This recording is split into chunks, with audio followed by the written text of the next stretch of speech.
Bueno, in this next conference, we have an issue very important. The new peripheries, geopolitics, and evangelization. And it's Antonio Spadaro SJ, la Civiltá Cattolica.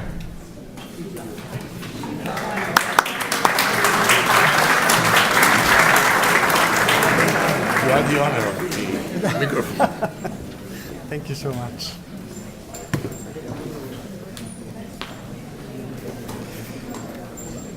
I know that this is the perfect time for taking a nap, so feel free. Anyway, I hope not to be helpful to put you into a sleep mode. So the topic you gave me is the new peripheries, geopolitics and evangelization. And I want to start quoting a message that Pope Francis released for the 50th World Communication Day 2016. Pope Francis said, "Our political and diplomatic language would do well to be inspired by mercy, which never loses hope." So he put a direct connection between political language, diplomatic language, and mercy. This is why geopolitics and mercy, from my point of view, are linked in the vision of Pope Francis. You have to consider my speech also a kind of a witness, because I travel with Pope Francis in all his apostolic trips around the world. So I experienced with my eyes, with my life, what this means for him. In the same year, in January, during the traditional annual meeting with the ambassadors accredited to the Holy See, Pope Francis mentioned mercy 8 times. So he spoke about mercy 8 times, talking to the ambassadors to the Holy See. And he said clearly, mercy was the common thread linking my apostolic journeys in the course of the past years. So the mercy is the connection between, among different trips around the world. So is the inspiration, the fil rouge. So this link between politics, diplomacy, and the gospel of mercy clearly shows the strong links Francis sees between his vision of the world, international politics, diplomacy, and mercy. So here are some important questions for you on this matter. I don't pretend to solve all questions. I just want to put more questions for you to enjoy. And so the first one is, how can mercy be understood as a form of political and diplomatic action? It looks like an oxymoron, politics and mercy. What does diplomacy of mercy mean within the pontiff's geopolitical vision? And how does it unfold concretely in his apostolic voyages? Mercy changes the meaning of historical process. This is very important to know. For Pope Francis, mercy doesn't have just to do with my personal life, me and God, or me and the others, but also as an impact in the historical processes.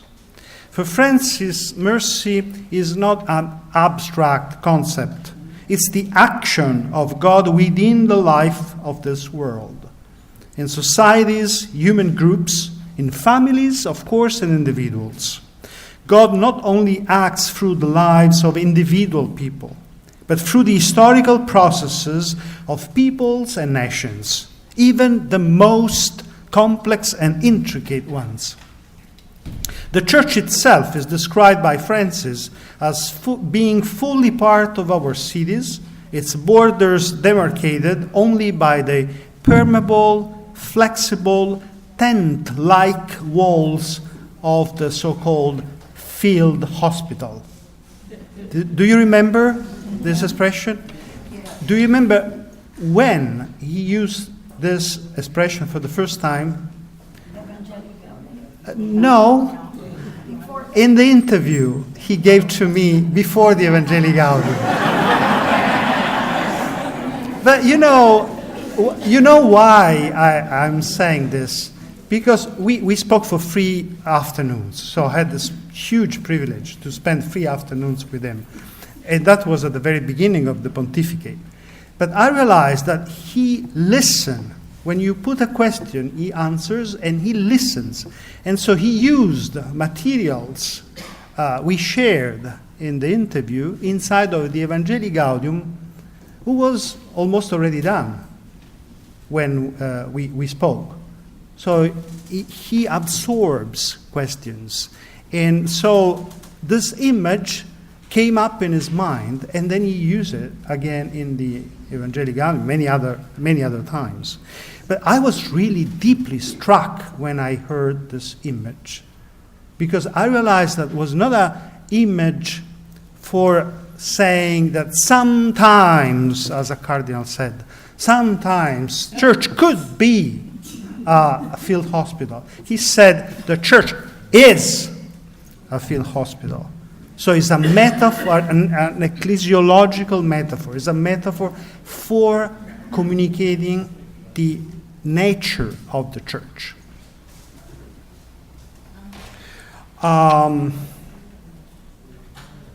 What then does mercy as a political category mean?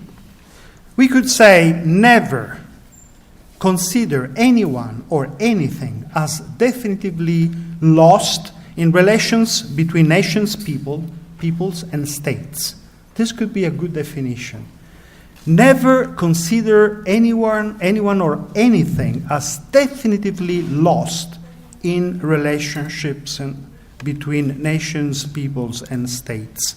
This is the heart of the political significance of mercy. So my address to you this afternoon seeks to spell out the geopolitical significance of Francis' diplomacy of mercy through some, if I have time, 7 specific aspects in his vision. The first, an incomplete and open diplomacy.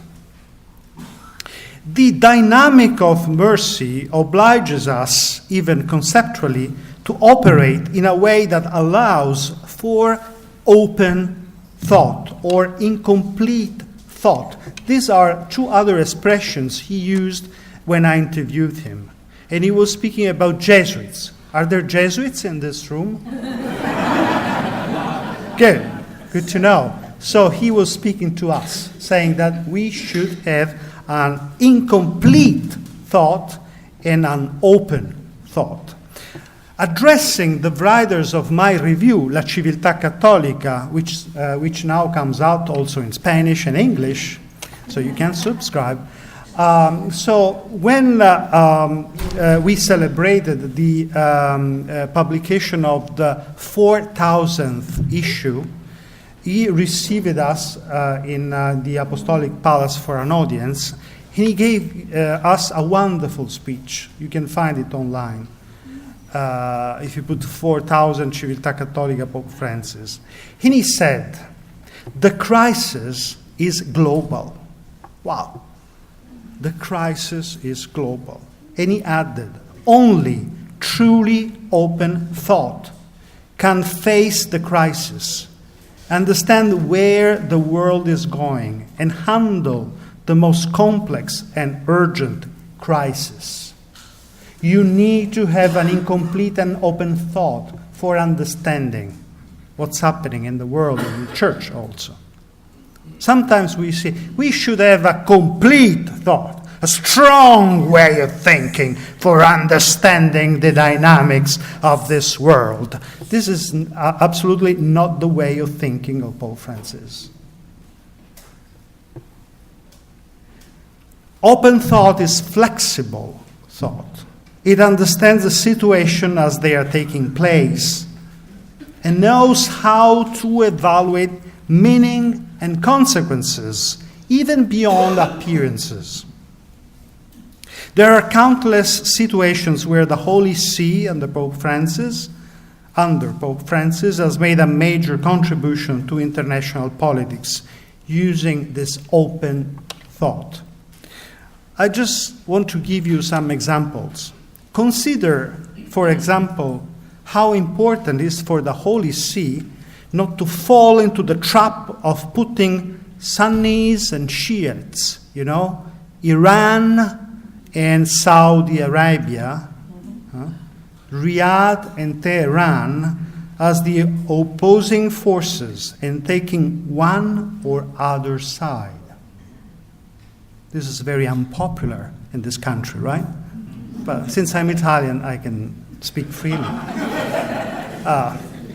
We recall, among other things, that the Iranian president was received by Pope Francis on January the 6th, 2016. The Vatican's press office drew attention after the meeting to, I'm quoting, the important role that Iran is called to carry out together with other countries in the region to promote adequate political solutions to the problem hitting the Middle East, countering the spread of terrorism and arms sales. End of quote. The Holy See has established regular diplomatic relations with Iran, something that does not exist with the Kingdom of, say, Saudi Arabia. However, it should be remembered that on November 22nd, 2017, Pope Francis received an official delegation from the Saudi Kingdom led by Dr. Abdullah bin Fahad Al-Aidan, advisor to the Minister of Islamic Affairs, and composed of about 10 representatives of the Ministry of the Interior, Justice, Culture, and Media. We read on the website of the Embassy of Saudi Arabia to Italy, since there aren't formal diplomatic relationships between the Holy See and Saudi Arabia. So we can read in the website of the Embassy of Saudi Arabia to Italy that, quote, the delegation conveyed the sense of the kingdom's deep esteem to His Holiness for the noble position taken and for the declarations in which the Holy Father calls for peace and coexistence, rejecting any link between religion and extremism. End of quote. So only an open thought allows the Holy See to talk with Iranians and Saudi Arabians. Or another example, which is pretty unpopular in this country, but since I'm Italian, I can feel free. It's China. Oh, there you go. Speaking about open thought, think of Francis' desire for a bridge with Xi Jinping, China, symbolized by the bridge in airspace that has allowed the Pope to fly over the territory of the People's Republic on 3 occasions for the first time in history. John Paul II was never allowed to fly over China. For the first time, a Pope has been allowed to fly over China when the Pope went to Korea, back and forth, and when he flew to the Philippines. An important element of the journey to Myanmar and Bangladesh in December 2017 was the fact that the Pope was the first to consider explicitly the new role that China wants to have and already has in the international context. This is a fact that Francis himself summarized during the press conference returning to Rome from Dhaka, Bangladesh, with these words, quote, "It's true that China today is a world power. If we look at it from this side, it can change the panorama." End of quote. So we have to be aware of the panorama. And if you see things from other point of views, the panorama could change. Besides, we know all too well that we cannot think about peace in the world without considering the role played by China. There's no way. In our age, with our commercial wars and inflamed souls, this reflection attains even greater value. The signing of a provisional agreement between the People's Republic of China and the Holy See was announced by the press office of the Holy See on September 22nd, 2018. You are aware of that, right? Institutional dialogues between China and the Holy See have been going on for over 30 years. Since 1986, it was St. John Paul II who started this formal and official talks, a talk between delegations. It would be wrong then to imagine that these steps forward are tied to recent times. They are rather an important step on a journey made of steps taken by both parties, China and the Holy See. These are concretized in the full recognition of full communion to the Chinese bishops ordained without pontifical mandate, and in an agreement about the way of nominating future pastors. Of course, Francis was not the first pope to allow this. He is following the steps of his predecessors. So many bishops have been recognized, even if they haven't been ordained with pontifical mandate. Among them, a Jesuit, Bishop of Shanghai, Bishop Jin Luxian, who died in a fame of sanctity. So he was ordained without pontifical mandate, but just for saving the life of the Catholics in that country. And so Benedict XVI recognized him as a legal bishop for the church. So Francis is following this path. Nothing new in this sense. But now the difference that all the bishops are in full communion with the Holy Catholic Church in the world and with the Holy Father. So also those who haven't been recognized yet are in communion. The first sign I saw with my eyes, and I was really moved, was at the Synod of Young People. I was a member of that synod, and as I was in the Synod for Amazonia. And 15 days after the signing, for the first time in the history, 2 Chinese bishops have been allowed to fly from Beijing to Rome for attending with all the other bishops of the world, the Synod of Bishops. I saw the Pope met them for the first time, at the hug they shared, and how they kissed each other at the cross, and how the Pope was moved, preaching at Mass, remembering all of us that there were 2 Chinese bishops for the first time. And I saw how all the other bishops, especially the bishop of the Philippines, Korea, Japan, and so on, welcomed them. And we made a selfie. I was among them. I don't know why, but I was just there. So there is a selfie, and all of them took a selfie. So also, Francis has created, the first time in history after the revolution, a new diocese in the Chinese territory. So for the first time, and after recently, a couple of months ago, 2 new bishops have been ordained, and for the first time in the celebration, the name of Pope was mentioned, saying that they were ordained with the mandate of the Holy Father. For the first time ever. So, for the first time after the revolution, the Chinese government recognized the specific role of the Pope in choosing and appointing bishops in the country.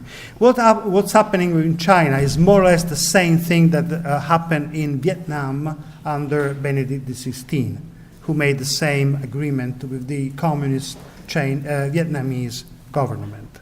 It's the first time the Chinese accept that a foreign leader could have a leading role for ruling social life in China. This is a revolution. The agreement between China and the Holy See, you see the open thought, the incomplete thought. The agreement between China and the Holy See is radically and essentially pastoral. Has nothing to do with diplomacy in terms of recognition in political terms. So many people, especially in this country, are scared that the Holy See will withdraw the recognition of Taiwan. Of course, this country doesn't have any official diplomatic relationship with Taiwan, but they are very scared that the Holy See will cancel the diplomatic ties with Taiwan. By the way, but this is not the point at all. So the agreement is not diplomatic. We still have, the Holy See has still diplomatic relationship with Taiwan, and they're not thinking to change this, but the agreement is just pastoral and about the bishops. So it's radically and essentially pastoral. The aim is to let the church better preach the gospel without losing itself in internal conflicts that could be overcome with the goodwill of all concerned. Certainly, this agreement also represents a message of hope in a world where conflict and fear dominate the horizon. And I can tell you, because I saw with my eyes, I was in Beijing for the Corpus Domini last year, a few months ago. And so I wanted to go to Mass. And I decided to go to, not the cathedral, but one of the main churches in Beijing.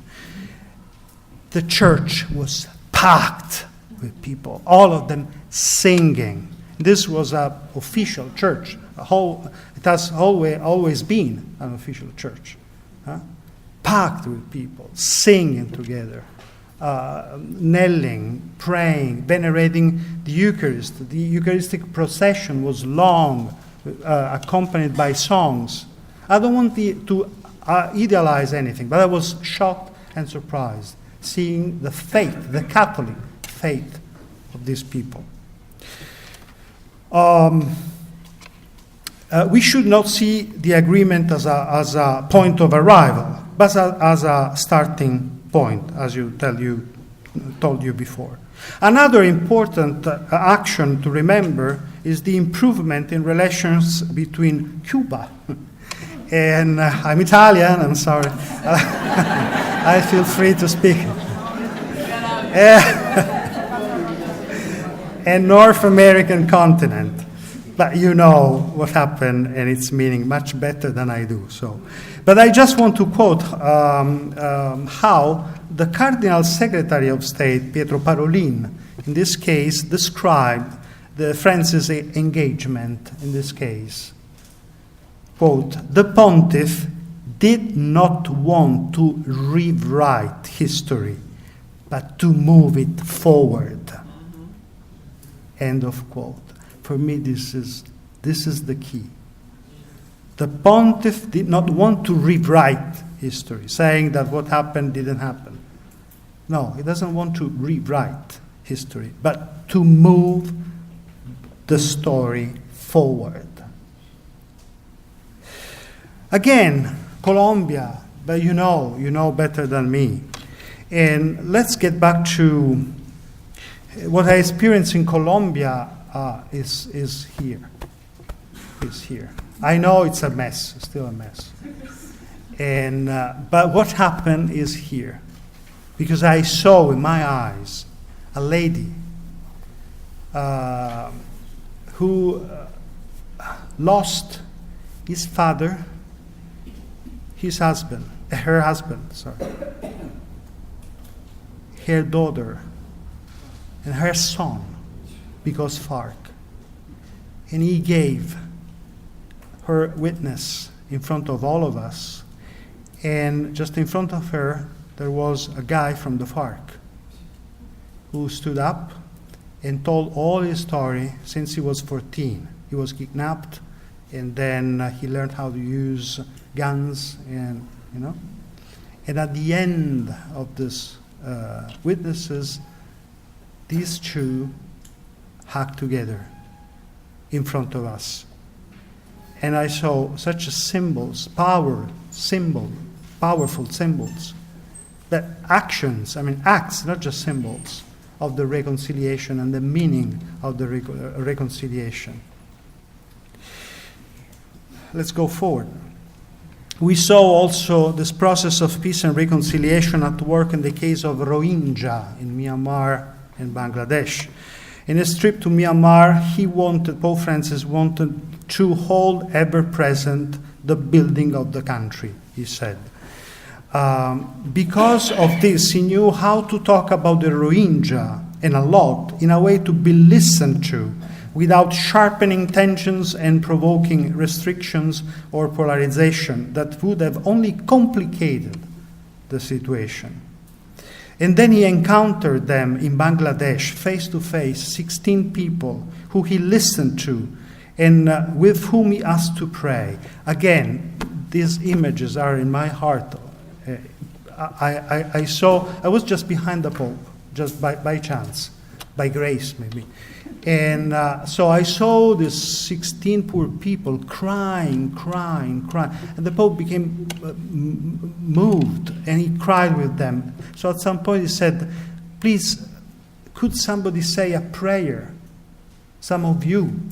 So a person among them, I don't know, an imam, maybe, I don't know, but one of them started to pray, and all of them prayed.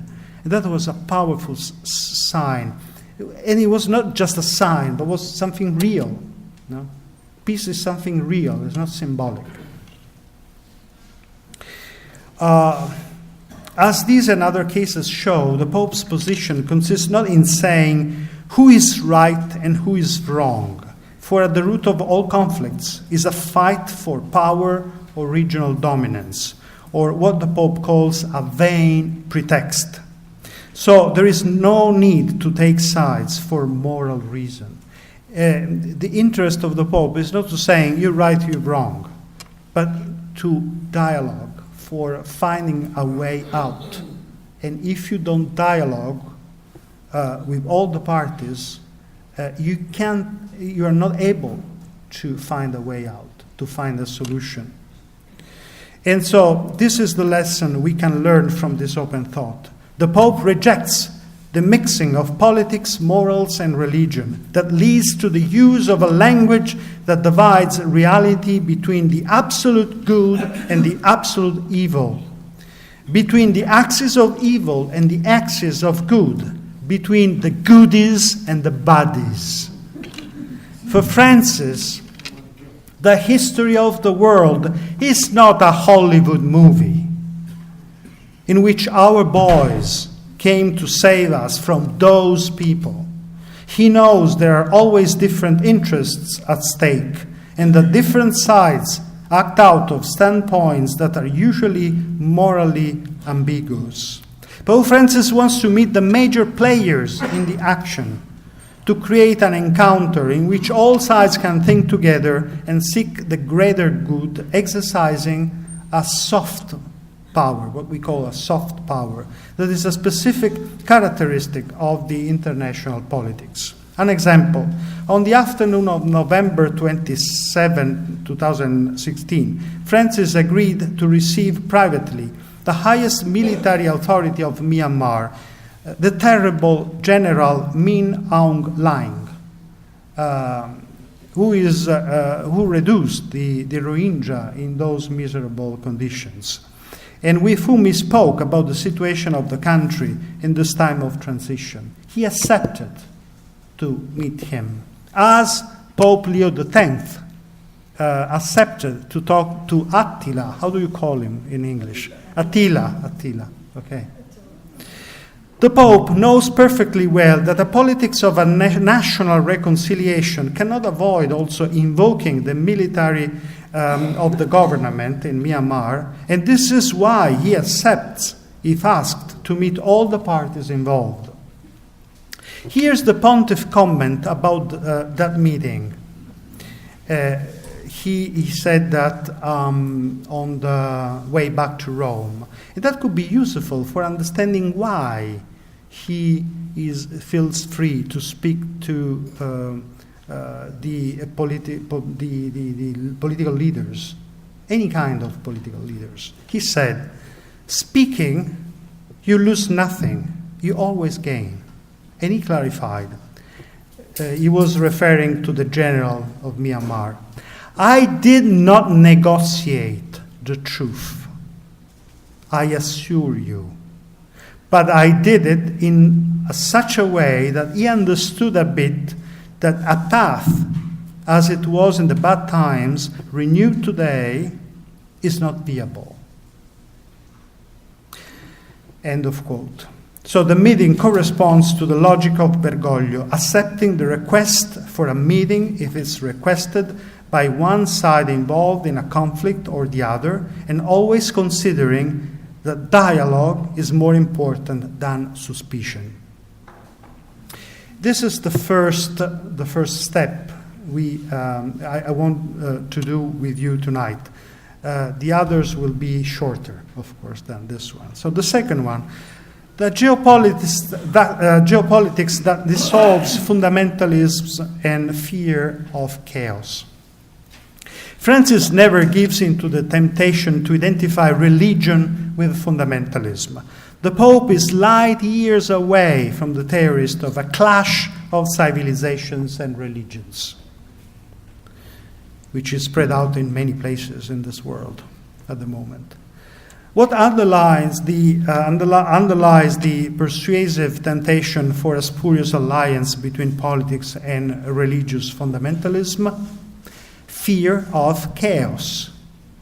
Indeed, it functions thanks to the chaos perceived. If you want to gain votes, let the people be scared. Create confusion. Speak about confusion.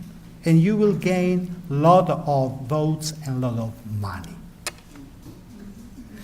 The political strategy for political success, because one of amplifying the rhetoric of conflict, exaggerating disorder, agitating the souls of the people by painting worrying scenarios that bear no relation to reality. This is why Francis is carrying forward a systematic counter-narrative to the narrative of fear. There is a need to fight against the manipulation of this era of anxiety and insecurity. In his address to the Korean Council of Religious Leaders, Francis said, quote, "We are called to be heralds of peace, proclaiming and embodying a non-violent style, a style of peace, with words clearly different from the narrative of fear, and with gestures opposed to the rhetoric of hatred." End of quote. Francis is courageous here in giving no theological, political legitimacy to terrorists, while avoiding any reduction of Islam to the Islamic terrorism. Nor does he give credence to those seeking a holy war. Francis even manages in a provocatively gospel manner to describe terrorists with an expression that really scandalized me when I heard it for the first time. Probably you will be as I was. But it made me thinking. And the definition is, this is the definition that Pope Francis gave to terrorists. Poor criminal folk. Poor criminal folk. Folk. People. Poor criminal people. Do you like it? I don't like it. I'm Italian. No, I really like it. Of course I really like it. But when I heard it for the first time, I was struck. Because he said two things here. Condemnation. Criminal people. Compassion. Poor. He was able to combine condemnation and compassion, which is not easy. Or you condemn, or you are compassionate. How can you be merciful if you are condemning? poor criminal folk. It's an expression that shows at the same time condemnation and compassion. Francis used it at the Latin Catholic Church in Bethany, May 24, 2014. In the background, we see the sinner, here the terrorist, is seen as the prodigal son and never, ever as the incarnation of the devil. He makes the singular affirmation that stopping an unjust aggressor is not only a right for the community, but it's also a duty towards the aggressor in the sense that he has a right to be stopped from doing evil. He has his words, not my words. He has the right, the aggressor has the right to be stopped from doing evil. You see, it's radically evangelical vision in discerning situation, in judging situation. This is pure gospel. Gospel calls us not to love the other or the neighbor. The roots, the real profound roots of the gospel is the love of the enemy. And we forgot that completely.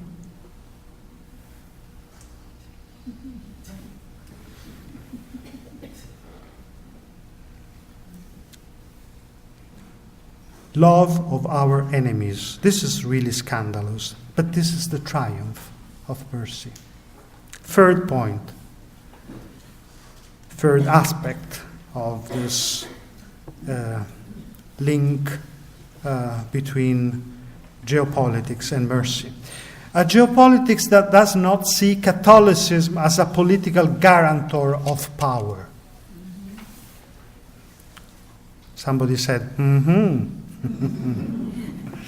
Francis strongly resists also the allure of Catholicism seen as a political guarantor, the last empire. 10 minutes. 10 minutes. 10 minutes. Oh, God.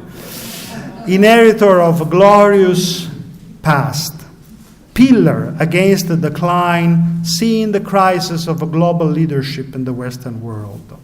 He removes Christianity from any temptation to continue to be the heir of the Roman Empire.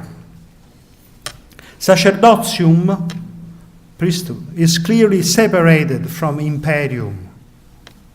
Francis empties spiritual power of its temporal baggage, its rusty armor and rotten braced places. And he gives back to God his true power, which is the power to integrate. This is the unique, true power of God. Francis recalled this in his meeting with the U.S. bishops. He said when he was here in apostolic visit, "Be careful not to fall into the temptation of confusing the power of strength with the strength of the powerlessness with which God has redeemed us. And also, never, ever make of the cross a banner of worldly struggles." This is what Pope Francis said to the U.S. bishops. Could you repeat? Yes. Be careful not to fall into the temptation of confusing the power of strength with the strength of that powerlessness with which God has redeemed us.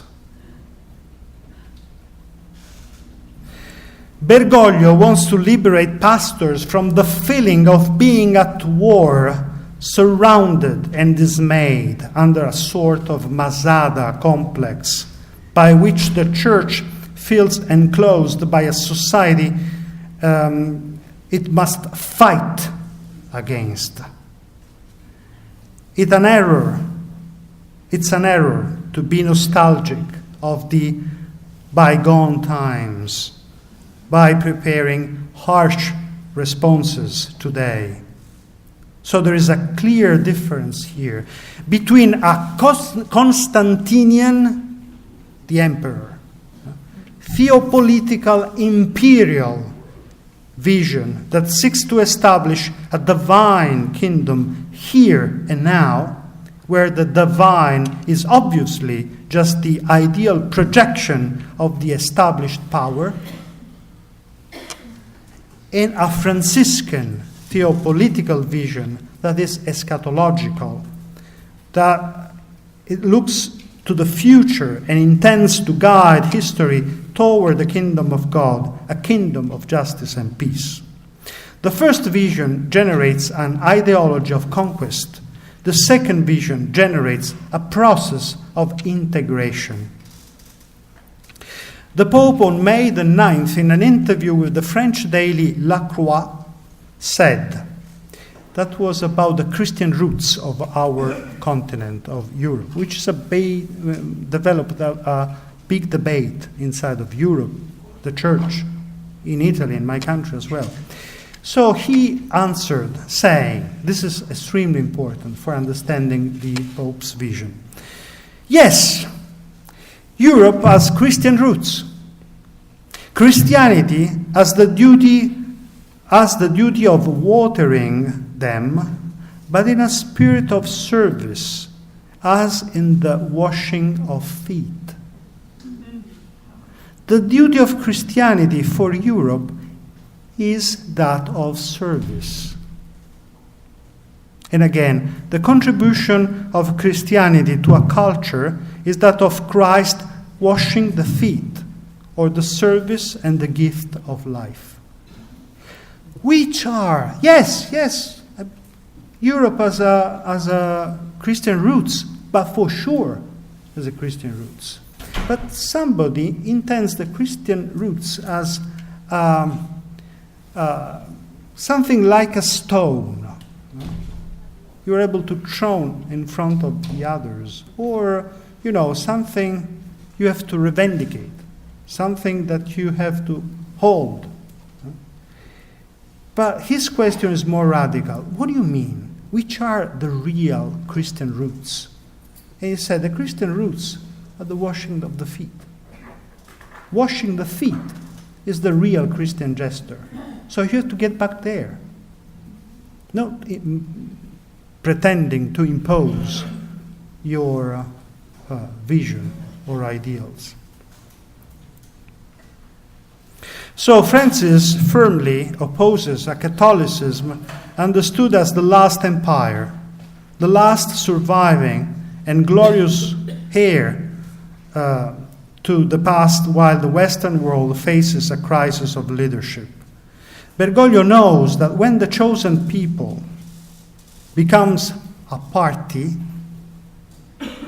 it enters into an intricate web of religious, institutional, and political dimensions that makes it lose the meaning of its universal service and sets her up against those who are far off, who do not belong, who are the enemy.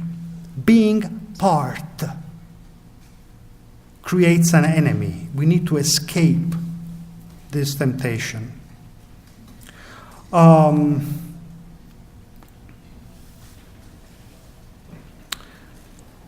Let me skip a lot of things to say, because there's an awful person over there who are saying 10 minutes, 5 minutes, 1 minute. Okay.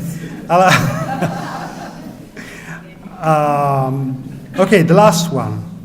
But this is important for me, so I want to try to say that.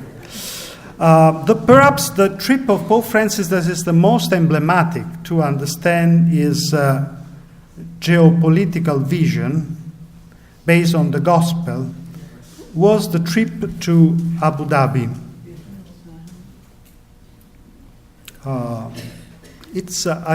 I started at 2, right?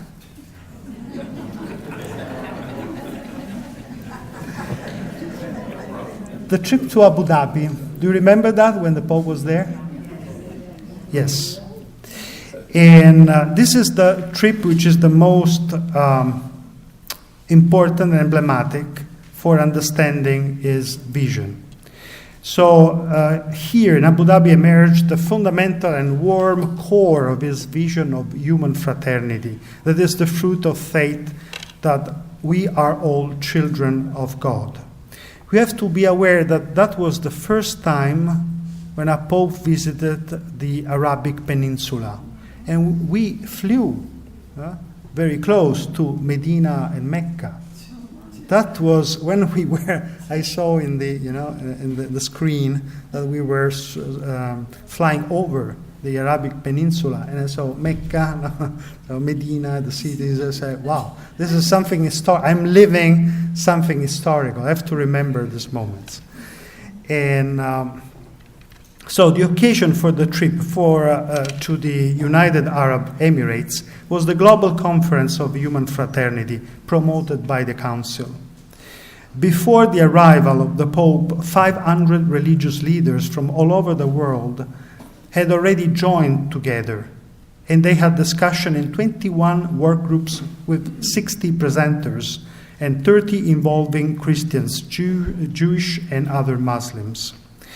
There the Pope signed a document with the Grand Imam of Al-Azhar, Ahmed El-Tayeb. And there is an open dialogue between these two leaders, Al-Tayeb and Pope Francis. And the document, I don't know if you know this, but didn't pass through the Secretariat of State. Usually the documents pass through the official channels. But they kept the document for themselves, sharing some people they choose for deciding if we're good or bad. And the core center of this document is that the recognition of fraternity that changes our perspective. And what comes out of fraternity in this document is citizenship. So if we are all brothers, there aren't any more majorities and minorities, but all together we are called to build our society, being citizens, all the same. You could say, but this is an utopia. Yes, it is. Fine. But they show the path. And they were very serious on that. So they established now a high committee for implementing this document. And all around the world are meetings between Christians, Muslims, and Jewish also for implementing this document. So fraternity has a direct effect in the life of society, building citizenship. And because they, both of them, were aware that minority brings with itself the seeds of tribalism and hostility, which undermine the society in which we live today, many, many different societies. So my address to you this afternoon has sought to spell out the geopolitical significance of Francis' diplomacy of mercy through at least some, thank you, political leader. No, thank you to him, that guy over there, but also to you. But just pointing out some specific aspects in his vision. And in his geopolitical vision and diplomacy, Francis offers us path to another future. He's a player. This is the image you should have in your mind. He's like a football player, but his way of playing is, when he was a boy, he liked to play a lot, to push the ball outside of the playground. But he needs allies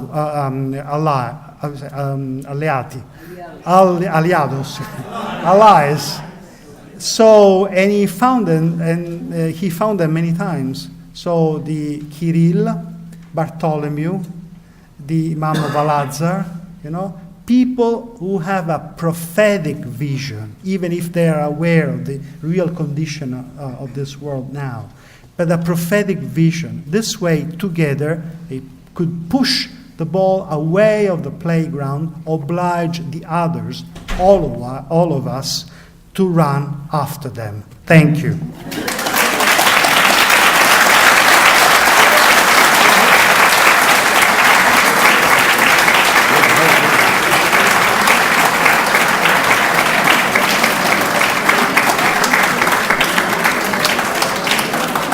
Please, wrap it with the questions, following the suggestions of Father Spadaro. No right, no wrong. Move forward. Okay, first question. When Pope Francis accepted the bishops that were ordained by the communist government, did he put into practice the method of the end justifies the means? No, I don't want to reduce to a principle what he did. So the question is that many bishops have already asked for a recognition by the Holy See. So the procedure was very practical. Was to talk to them. And the person from the Holy See who talked to them realized that they lived the real faith, the Catholic faith.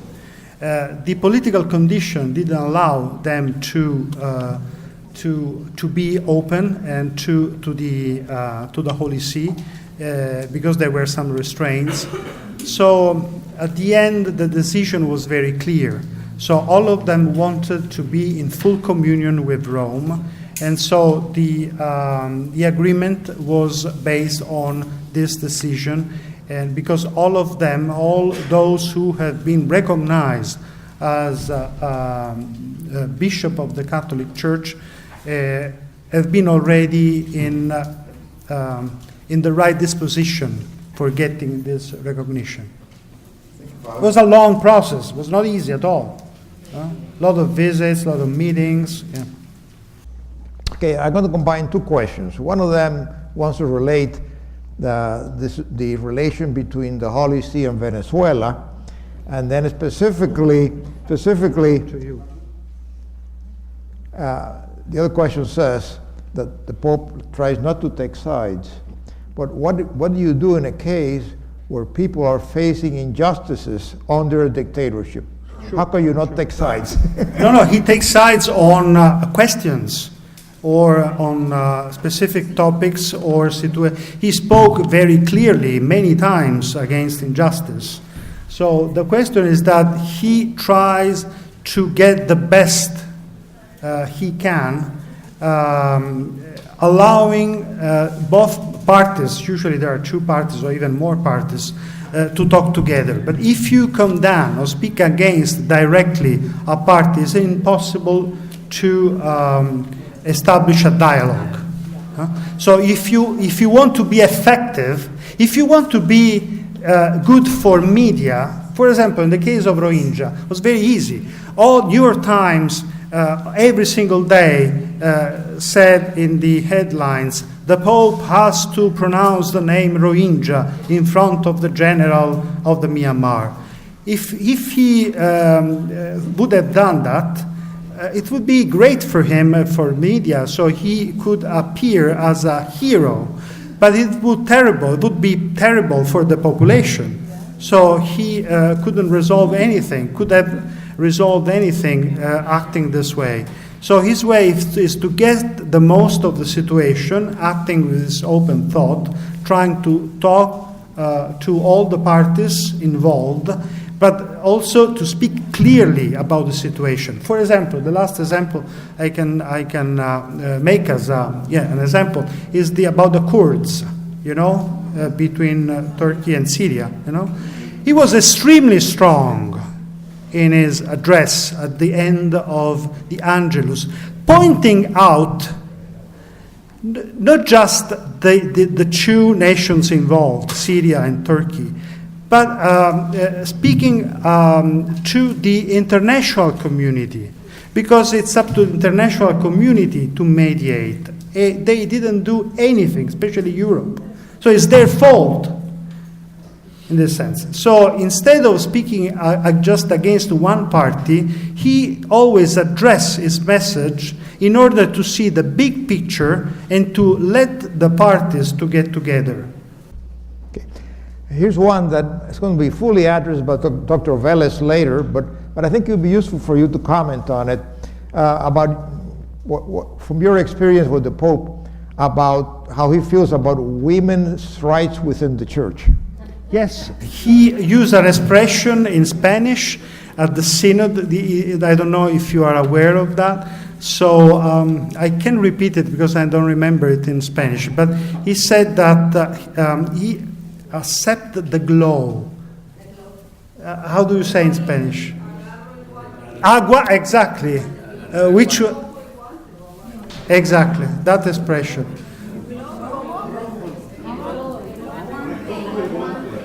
Say again, loudly. Exactly. So he wants to go deeper.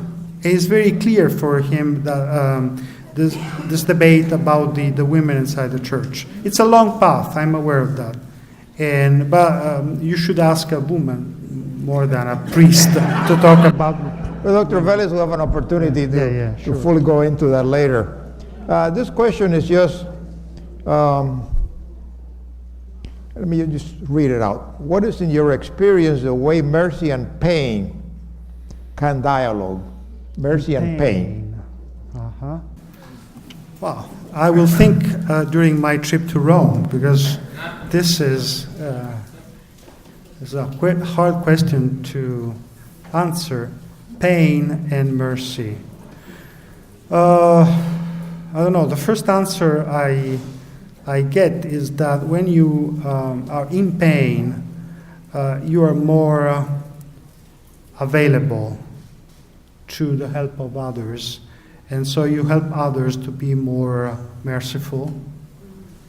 And so we should get the chance, even when we are in pain, for helping others to be better than they are. But this is the only, sorry about that. Thank you, Father. Thank you for your passions. Thank you.